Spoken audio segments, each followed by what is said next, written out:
warahmatullahi wabarakatuh. Saya Nurlaini. Di sini saya akan menjelaskan materi tentang Islam dan perbandingan agama lain. Perbedaan dari setiap agama.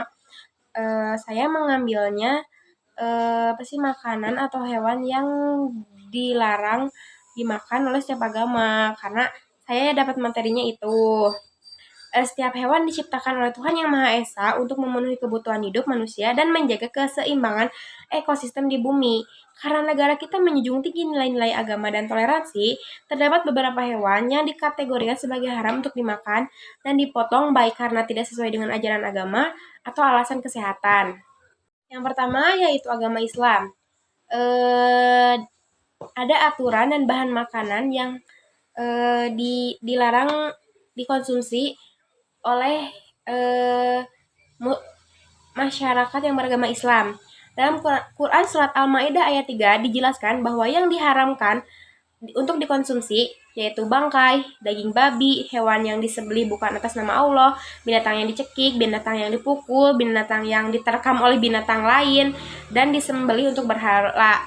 Sedangkan daging yang sudah pasti diharamkan daging babi dan daging anjing gitu. Kedua yaitu Kristen Protestan.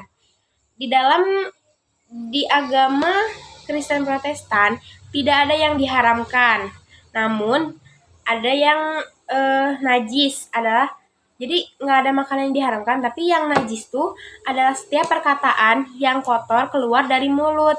Jadi bukan makanan yang masuk ke dari mulut. Dalam kitab Injil Matius dijelaskan. Nah, itu yang dijelaskan nyata. Kalau yang najis tuh bukan makanan yang masuk ke tubuh, tapi makanan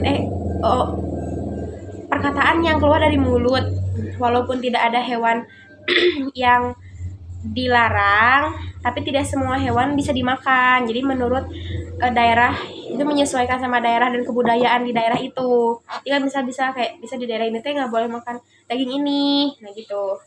Yaitu Kristen Protestan. Menurut Tuhan Yesus yang dijelaskan dalam kitab Injil Markus, bebas makan makanan apa saja. Sama halnya kayak di Kristen Katolik. Jadi yang najis tuh hal jahat yang keluar dari mulut. Tapi ada beberapa orang yang masih memegang perjanjian yang lama. Jadi ada beberapa hewan yang diharamkan kayak daging tikus, daging ular dan lainnya. Tapi sebenarnya kalau menurut perjanjian yang baru itu bebas makan apa saja gitu. Nah, ya lalu agama Hindu. Agama Hindu dilarang mengonsumsi daging sapi. Kenapa? Karena menurut kepercayaan orang-orang Hindu, sapi itu suci dan diagungkan. Diagung-agungkan pokoknya. Jadi sebagai lambang pemberian kesejahteraan dan kendaraan dewa siwa. Makanya sapi dilarang dimakan oleh orang-orang Hindu. Kelima yaitu agama Buddha. Tidak banyak yang dilarang karena diperbolehkan makan apapun. Sang Buddha Gautama tidak mengancam umatnya untuk jadi vegetarian, akan tetapi menurut kitab suci agama Buddha yaitu Vinaya Pitaka terdapat 10 jenis daging yang tidak boleh dimakan, itu daging manusia, daging gajah, daging kuda, daging anjing, daging ular, daging singa, daging harimau, daging macan tutul, daging beruang, daging serigala. Ada sejarahnya makanya dilarang, katanya begitu. Kami agama Konghucu. Dalam agama ini secara ajaran tidak ada hewan yang diharamkan, sehingga umat Konghucu tidak mempunyai larangan untuk makanan yang haram. Tetapi dari sudut pandang moralitas, umat Konghucu disarankan untuk tidak memakan daging hewan apapun karena menurut Mencius sang penerus Konfusius bahwa hewan itu mulia dan tidak tega untuk melihatnya mati. Tapi karena pandangan itu hanya nasihat, Konghucu diberikan kebebasan untuk makan hewan apa saja terserah gitu. Penjelasan tentang persamaan konsep agama Islam dengan beberapa agama, dan saya menjelaskannya hanya dengan agama Kristen Katolik, Kristen Protestan, Hindu, dan Buddha. Karena yang saya dapat hanya materi itu hanya dengan 4 agama itu. Pertama yaitu persamaan agama Islam dengan agama Katolik. Dilihat dari konsep tujuan, agama Islam mempercayai bahwa Al-Quran wahyu dari Allah melalui nabi yang diutus oleh Allah, itu Nabi Muhammad, untuk menyatakan kemuliaan dan kekuasaannya.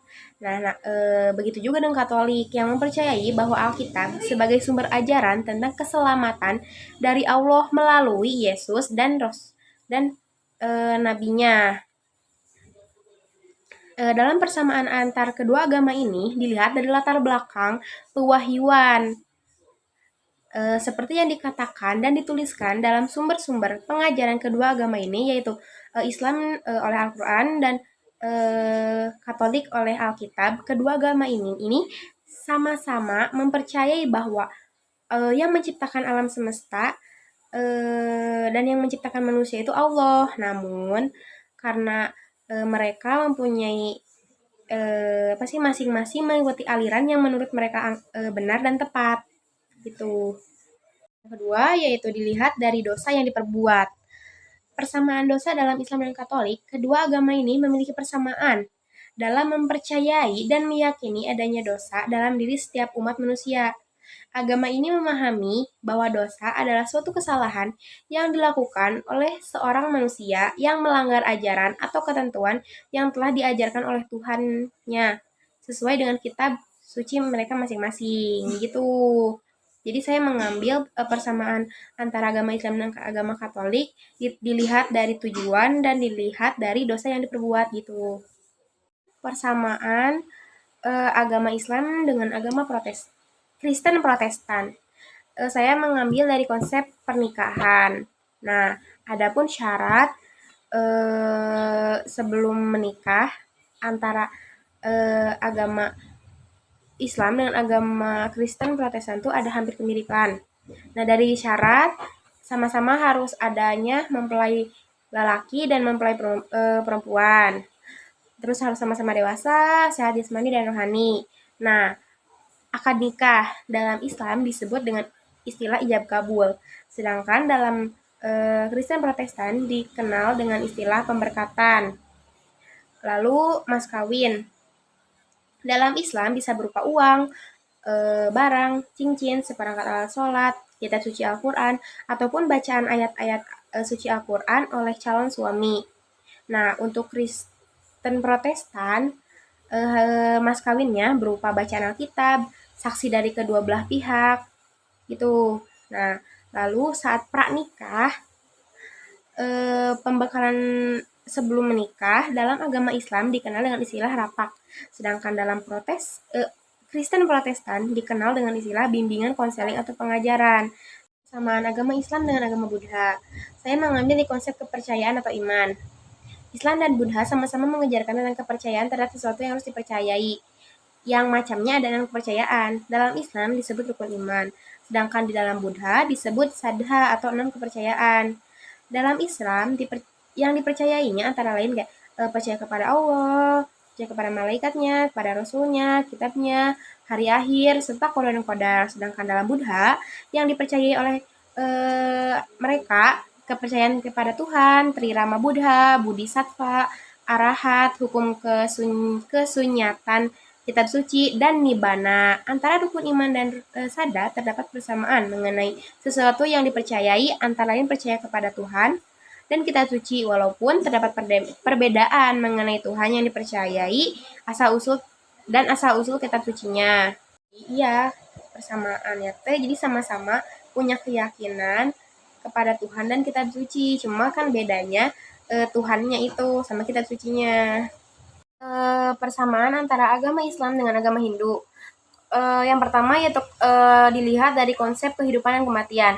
Dalam agama Hindu di kitab Weda ada bahasan tentang punayaman yang membahas tentang hidup lagi atau hidup berikutnya, bukan perputaran hidup dan mati. Sebenarnya reinkarnasi itu dalam Hindu tuh gak dijelaskan dalam kitab Weda.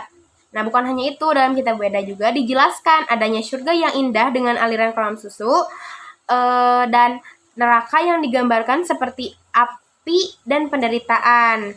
Nah, dalam agama Islam juga dijelaskan dalam agama Islam juga ya bahasan tentang hidup dan tentang kematian tuh ada dalam Quran surat Ali Imran ayat 185.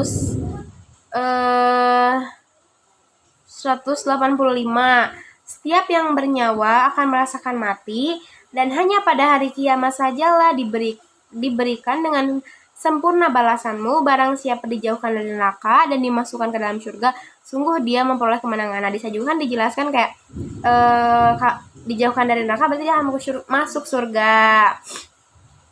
Lalu dalam dalam Islam juga dijelaskan dalam Quran surat Al-Baqarah ayat 24. Di sana dijelaskan tentang kayak api neraka. Jadi di dalam Islam di Hindu juga menjelaskan tentang kematian dan mereka juga percaya adanya surga dan neraka gitu. Dilihat dari konsep larangan. Dalam Islam dijelaskan di Quran surat Al-Maidah ayat 90, larangan tentang minuman keras, berjudi, berhala, mengundi anak panah, itu kan termasuk perbuatan keji dan kejam.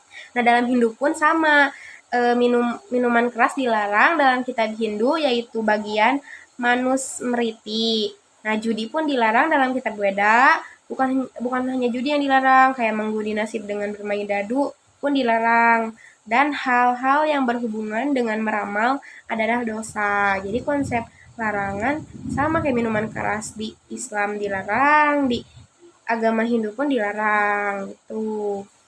Alhamdulillah telah selesai. Terima kasih sudah memperhatikan. Sekian dari saya. Mohon maaf atas kesalahan.